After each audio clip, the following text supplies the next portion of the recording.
नमस्कार, आप देख रहे हैं कबीर न्यूज। मैं हूं आपके साथ ऋचा कमल।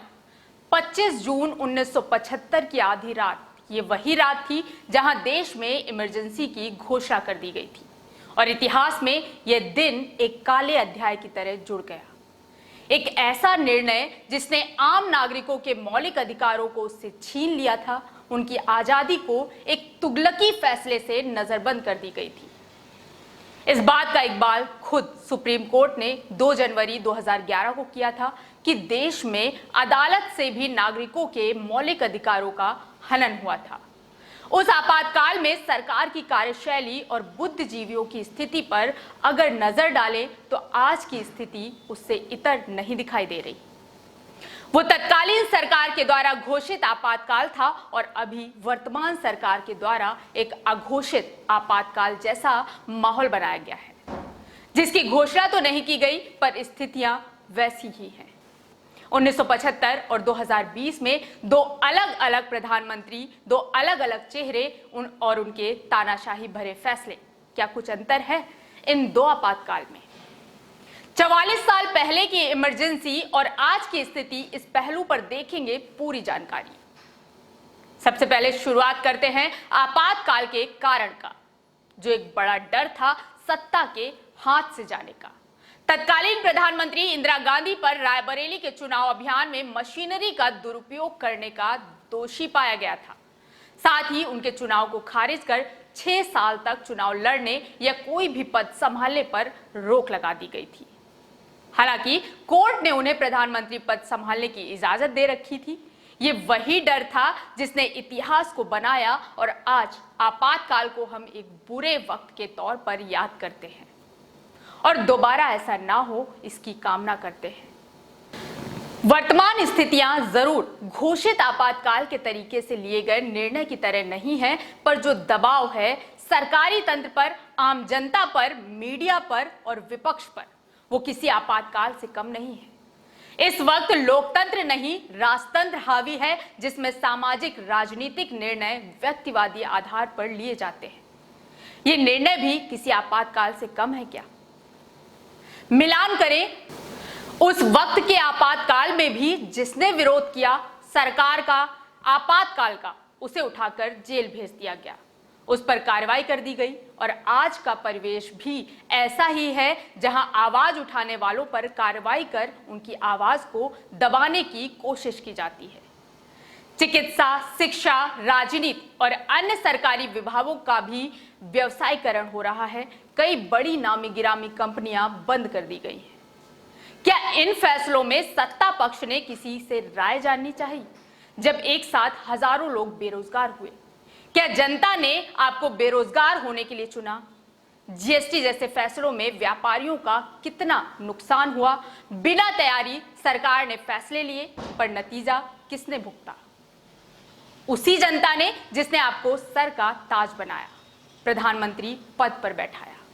और आज उसी के फैसलों को बिना उसके हित के लेना एक आपातकाल के समय जैसा ही है। और इसे भी अगर तानाशाही कहें तो शायद गलत नहीं होगा। आज के इस बदलते दौर में शासन प्रशासन जनता का नहीं, अपने हित में फैसले लेते दिखाई दे रहे हैं। लेकिन इसमें बदलाव भी तभी होगा जब शासन जनता की फिक्र करेगी। शासन में सुधार होगा तो प्रशासन खुद ब खुद सुधरेगा। कांग्रेस ने कई फैसले ऐसे लिए जिसमें विपक्ष की पूरी भूमिका रही, उस पर चर्चा हुई और इसके बाद ही वो फैसले लागू हुए, जिनमें 1955 में जागीरदारी को हटाने संबंधी विधेयक भी था, जिस पर जनसंघ पार्टी, जो कि विपक्ष में थी, विचार विमर्श किया और जनता के हित में बताते हुए ही इस विधेयक को मंजूरी मिली। पर वर्तमान स्थिति, जिनमें नोटबंदी, जीएसटी या कोरोना काल में लिए गए कई फैसले ऐसे हैं जो जनता हित में कम और व्यक्तिवादी विचारधारा के ज्यादा लगते हैं। शायद इसीलिए ही इसमें ना विपक्ष का रोल है और ना ही वो जनता के किसी काम आए। सरकार की तानाशाही और खुद के फैसलों को सर्वोपरि मानने का ही नतीजा है कि जब फरवरी 2020 में कांग्रेस अध्यक्ष राहुल गांधी ने सरकार को कोरोना वायरस के लिए चेताया, तब भी सरकार ने ध्यान नहीं दिया। और तो और वो तो अमेरिकी राष्ट्रपति डोनाल्ड ट्रंप के स्वागत में लगे रहे। पर क्या मिला ट्रंप से?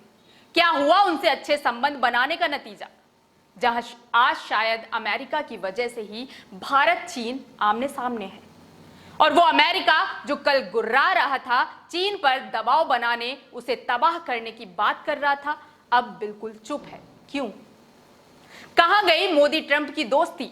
अमेरिका में हाउडी मोदी और ट्रंप को मोदी का सबसे अच्छा दोस्त मानने वाली बात भी अब हवा हवाई होती दिखाई दे रही है। क्योंकि जिस तरह से अमेरिका से भारतीय नागरिकों को नौकरी से निकाला जा रहा है, क्या हुआ उस दोस्ती का और अमेरिका से अच्छे रिश्तों का? सरकार का ये राजतंत्रात्मक रवैया सिर्फ व्यक्तिवादी विचारधारा और व्यक्तिवादी फैसले ही बताता है, तो ये भी किसी आपातकाल से कम नहीं है, जहां बिना राय मशवरा के जनता पर जबरदस्ती फैसले थोपे जा रहे हैं। कल डराया गया था आपातकाल लगाकर, आज डराया जा रहा है सवाल उठाने वालों पर देशद्रोही, राष्ट्रद्रोही और न जाने क्या क्या इल्जाम लगाकर। मीडिया को खरीदने की कोशिश, मीडिया पर दबाव, ये भी लोकतंत्र के गले घोटने जैसा है। आज हमारे गृह मंत्री अमित शाह ने बड़े ही अफसोस के साथ आपातकाल को याद करते हुए उसे बड़ा ही तानाशाह भरा फैसला बताया। पर आज स्थिति तो इतनी ज्यादा तानाशाही भरी है कि कोई इनसे सवाल जवाब भी नहीं कर सकता।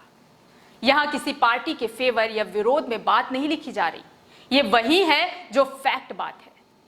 आज अगर उनसे कोई सवाल करे तो वो सीधे देश हित से जोड़कर सवाल करने वालों को देशद्रोही तक साबित करने से गुरेज नहीं करते।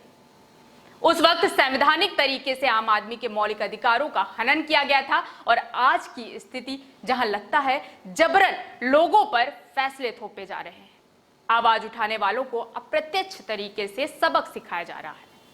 इसके कई उदाहरण तो खुद मीडिया में ही देखने को मिल जाएंगे, जहां बड़े बड़े मीडिया हाउस में कार्य करने वाले संपादकों तक को बख्शा नहीं गया।